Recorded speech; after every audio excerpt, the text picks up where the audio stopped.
മോഷണത്തിന് വേണ്ടി ഒരു വീട്ടിലേക്ക് വരുമ്പോൾ അയാളുടെ ഏറ്റവും വലിയ പേടി എന്തായിരിക്കും എന്നറിയാം?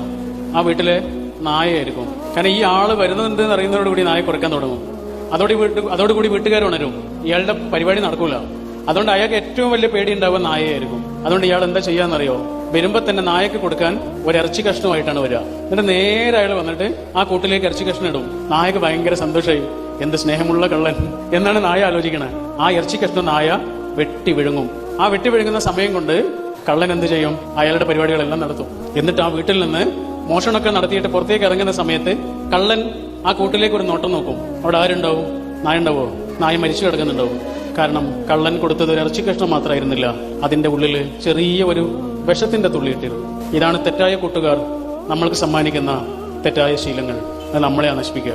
സ്നേഹമാണ് എന്ന് നമുക്ക് തോന്നും, പക്ഷെ അത് സ്നേഹമായിരുന്നില്ല എന്നും അതിനകത്ത് നമ്മളെ തന്നെ നശിപ്പിക്കുന്ന ചിലത് ഒളിപ്പിച്ചു വെച്ചിട്ടുണ്ടായിരുന്നു എന്നും കുറെ കാലം കഴിഞ്ഞിട്ടാണ് ഒരാൾക്ക് മനസ്സിലാവുക.